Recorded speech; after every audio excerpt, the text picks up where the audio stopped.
What should Claire and Jamie really look like? Why are there less steamy scenes in the series than in Diana Gabaldon's novels? And how did Duncan Lacroix save his character? Hi, I'm Dylan, and you're watching OSSA Movies.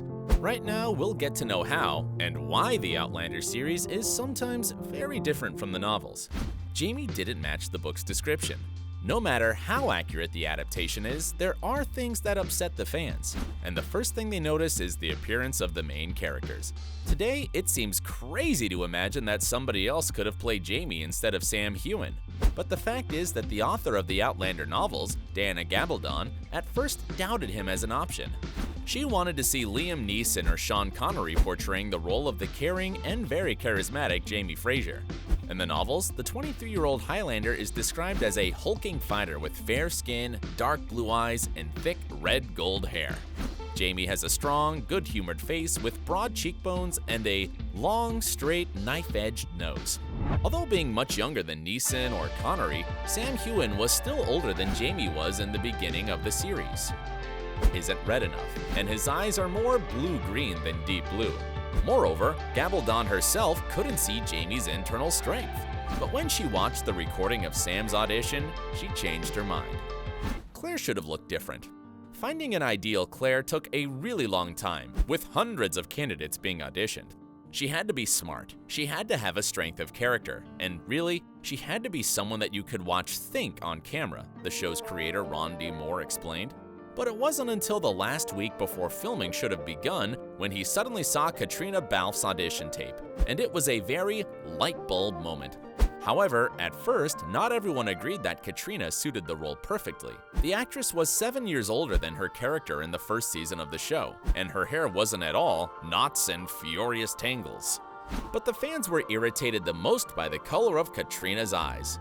Throughout the novels, Claire's eyes are described as golden, like that of a leopard, which is definitely not the case for Katrina Balfe, whose eyes are blue. Yet, what does Diana Gabaldon think of the casting choice? Actors embody the character, the writer said in an interview with Entertainment Weekly. It doesn't actually matter what they look like. Would you agree with that? Share your thoughts in the comments below. Murtagh's storyline was improved. Jamie's godfather was described as a short man, slightly built but sinewy as a gibbon. Moreover, he was weasel-faced and stringy. Luckily, the actor behind the character doesn't look like this at all. Except for the dark eyes, Duncan Lacroix looks nothing like the book version of Murtagh. He's taller, more muscular, and definitely much more likable. In fact, his performance turned a relatively minor character from the novels into a fan favorite, and even saved his life. The die-hard fans of the Outlander novels surely know that Murtagh Fitzgibbons Fraser died in the Battle of Culloden along with most of the Highlanders. But in the TV series, he survived, landed in America, and became the leader of Regulators. The show's executive producer Merrill Davis revealed in an interview with Glamour, Murtagh's storyline was changed because of the great bond that instantly formed on screen between the three main characters. And it wasn't the only plotline that was modified. Of course, Murtagh and Jocasta's love story never happened in the books. Instead, Jocasta's had a long-lasting relationship with a man called Duncan Lacroix. By the way, he might appear in the series, as his name was mentioned by Jocasta in the opening episode of Season 5. Claire's rings have their own storyline. The Season 4 premiere was different from the beginning of Diana Gabaldon's fourth book, Drums of Autumn. In the novel, the villainous pirate Stephen Bonnet showed his true nature and attacked Jamie and Claire. But on screen, it was way worse, as Bonnet stole Claire's wedding ring from Jamie. As you definitely remember, Claire had two wedding rings, a golden one from Frank and a silver one from Jamie. In the novels, Bonnet took the golden ring, but in the series, the showrunners made a really smart move.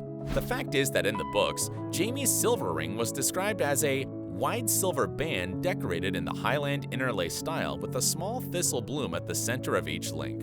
However, in the series, the ring appeared to be very different, quite simple, and crafted from a key to Jamie's family estate. The fans were very upset about this change. So the showrunners made a nod to the fandom, changing the story a little bit again. When the silver ring was stolen by Bonnet, Jamie presented Claire with another one, with that very Highland interlace pattern, choosing Jamie over Frank. Fans of the TV series think it was devastatingly hard for Claire to make a choice between the two men she loved. but those who have read the books know that the TV version of Frank is much more likable in comparison with that of the novels. In the source book, Frank lacks feelings and is quite chauvinistic. Moreover, he had many affairs with different women during his marriage to Claire. Yet, on screen, we see Frank Randall heartbroken, desperately looking for his missing wife. And when Claire finally reappears after several years, pregnant with another man's child and telling crazy time-traveling stories, Frank becomes a loving father to her daughter, Brianna. All of this makes him almost a hero. So why did the showrunners make this change? According to Merrill Davis, making Frank a full character allowed for the creation of a true love triangle between Claire and her two husbands, although they were never present in her life at the same time. Moreover, the choice that Claire finally made showed how powerful her love for Jamie actually was. Hidden signs of true love left out in the series. Jamie and Claire are engraved in each other's hearts, and only those who read the books know that they literally have each other's initials engraved into their hands. It happened in the second book, Dragonfly and Amber, right before Claire went back through the stones. But why wasn't it included in the series?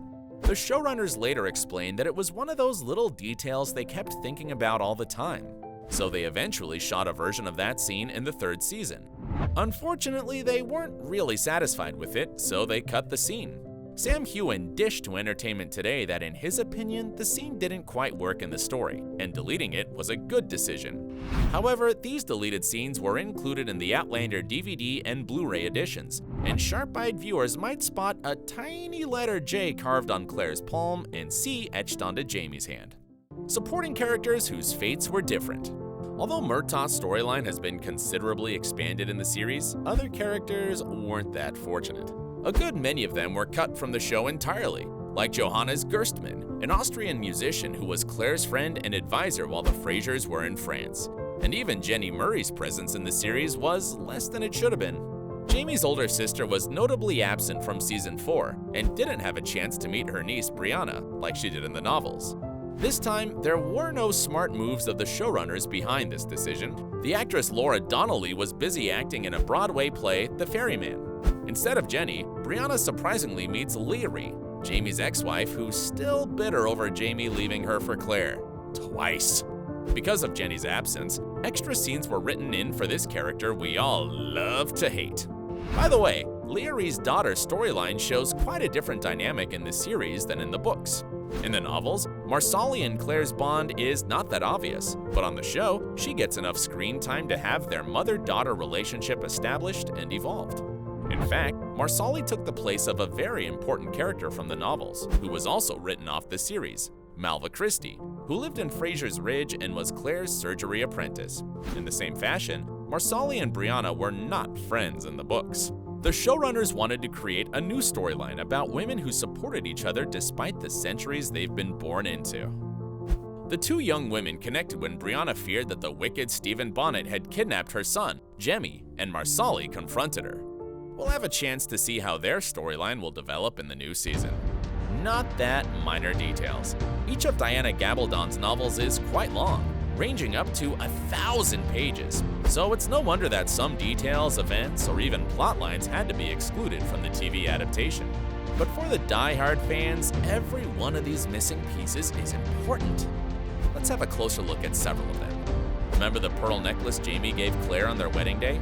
He gave it to his wife after the couple exchanged their vows. But in the books, Claire was given the necklace before she walks down the aisle. Readers have more background on the necklace, which originally belonged to Jamie's mother, and therefore better understand the significance of that present. In Season 1, dedicated fans were also eager to see how Claire fights off a wolf all by herself after being sent away from the prison Jamie was being kept in. It was one of Claire's biggest moments of the first novel, which showed her growth as a strong character. Unfortunately, this scene appeared to be very difficult to shoot and never appeared on screen. Yet another of Claire's heroic scenes that is missing from the series should have been included in Outlander Season 4. It was disappointing because throughout the season she showed her softer, domestic side, so it would have been great to also see how brave Claire can be. Especially when she braved a literal blizzard to find Jamie and save his life on Christmas Eve. And of course, fans are never satisfied with the amount of steamy scenes between Jamie and Claire. Less steam. Both the novels and the series are known for those scenes. But to the great despair of the fans, the moments of intimacy between Claire and Jamie were considerably subdued after the first 2 seasons, especially in season 4.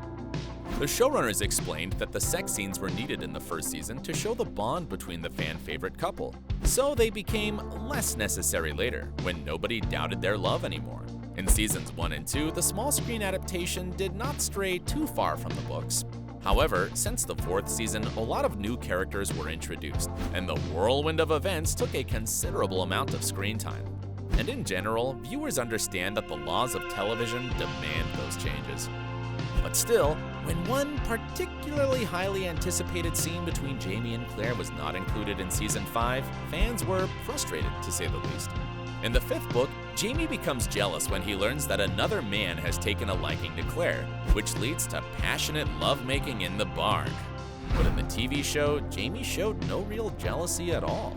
And that wasn't the only way season 5 was different to the book The Fiery Cross. Katrina Balfe revealed that this season, a totally original, lovely, and challenging storyline was created for her character. That's been one of the great gifts of this show, she added. The writers continue to push the boundaries. It would be a major spoiler to describe this subplot here, although you can let us know in the comments below if you guessed what I'm talking about. And thanks for staying with Awesome Movies.